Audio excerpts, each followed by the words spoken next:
నేను దీనికోసం వెయిట్ చేస్తున్నా. ఆశ్చర్యంగా కూడా ఉన్నాయి. బీజేపీకి, ఆ కూటమిలో ఉన్న చంద్రబాబు గారికి, ఆ కూటమిలో ఉన్న పవన్ కళ్యాణ్ గారికి, ఏమంటే కొంచెం జంకడండి. అందరికీ కూడా వాళ్ళ గొప్ప విజయానికి అభినందనలు. నాతో పోటీ పడి ఓడిపోయానని ఆత్మహత్యలాంటి చేసుకో. ప్రజల తీర్పు తీసుకుంటాం. మీ కష్టం పగవాడికి కూడా రాకూడదు గురుగారు. మరేరా ప్రతిపక్షంలో ఉండడం కొత్త కాదు, పోరాటాలు చేయడం అంతకన్నా కొత్త కాదు. తమరి గురించి నాకు తెలియదా చెప్పండి. తెలుసు కదా. మరి ఆ 1,05,00,000 మంది అక్క చెల్లెమ్మల ప్రేమాభిమానాలు ఏమయ్యాయో. ఇంత దుఃఖంలో నిన్ను చూడలేకపోతున్నానన్నా, నా వల్ల కాదన్నా, నాకు ఏడుపు వచ్చేస్తుంది.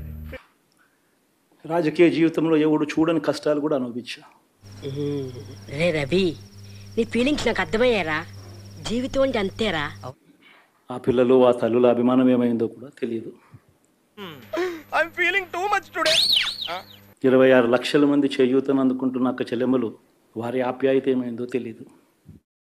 అయ్యయ్యో సానుభూతి వద్దురా.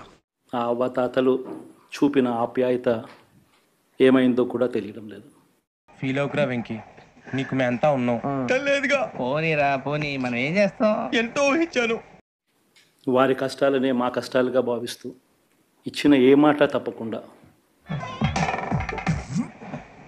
ఇన్ని కోట్ల మందికి, లక్షలు కూడా కాదు, కోట్ల మందికి మంచి జరిగించి. అది మేం చెప్పాలి, నీకు నువ్వు అనేసుకుంటే సరిపోదు. కానీ మంచి చేయడానికి మాత్రం ప్రజలకు తోడుగా ఖచ్చితంగా ఉంటాం. Very good decision, but sorry.